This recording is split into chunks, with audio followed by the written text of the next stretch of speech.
began to write, I was about 10 years old, and I wrote a play.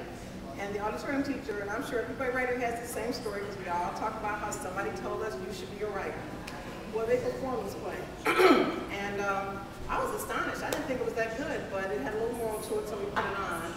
But life can throw you a lot of different twists, and I'd never pursued it. I kind of got caught up in the system, and began to like boys, and boys like me. And you know, the rest is history. I'm not going to go into all the details. If you want to know all that, you got to buy my books. But when I began to write, after I retired from Ameritech after 35 years, first book I wrote was about my family, and that was Is Your Family Dysfunctional? And I took a humorous approach to it because everybody's come from a dysfunctional family. Second book I wrote after working with men for so many years was Men from A to Z, because I work with a lot of technicians, and a lot of times when you come in the morning, you don't really feel like dealing with a lot of women. And it was mostly men, and I was their clerk, and they did not always like me, and I did not always like them, so we had a range of personalities, but we managed to get along. We had a very productive relationship. But I wrote about those guys when I wrote Men from A to Z. Then I decided to touch on the children's genre, so I wrote a book, A Day with Amanda, A Day with Adam, that's going to come out later this year. And Sylvia was kind enough to ask me on the Motown Writers Name Network when I began to approve some of the members, approve some of their photos, approve their videos. So I began to be more interactive with the Name Network, and when I began to look at some of the videos people were posting, they were okay, but basically they were boring. You got a writer sitting behind the table, and he's talking about, this is my book, give you an example. This is my book, you should really buy it. It's a good book.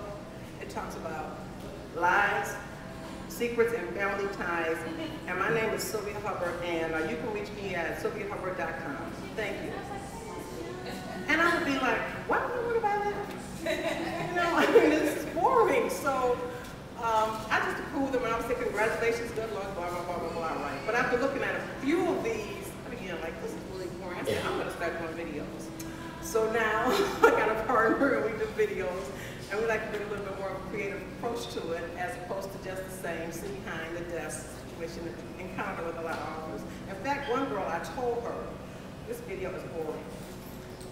I approved it. I never heard anything back from her, but it was like her third one, and they were all just boring. They were the same thing, just sitting behind the desk talking.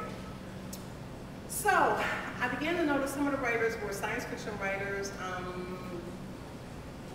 romance, financial aid. A lot of people have financial aid, a lot of people have poets, but none of the sites really had anything to do with screenwriters. So I started a screenwriting group. And I got about 20 members on there, and I was like, good, we can really get going. You know, we're going to start meeting, we're going to start doing this, we're going to start doing that. People would join, they might submit something, you know, I would critique it. Another hat I didn't know I had. I would critique their work, and then I never get anything back from them. So we never ever get going. So Sylvia asked me to talk about this. There's really no point to it. So sometimes I think authors think they want to do something, and then they find out that they don't. And so the group just flattened out. And that's what happened on the Ning. And as far as etiquette, which is what she wanted me to touch on before she came up here, one guy puts pictures up that exposed his genitalia. I did enjoy these very much, but I know Sylvia said we weren't supposed to have anything like that in the site. So I referred that to her for her to edit. And she sent him a little letter and asked him not to do anything like that again, and he didn't, much to my disappointment. But that's about it. As I said, I'm a humorist. My book is Your Family Dysfunctional? Thank you.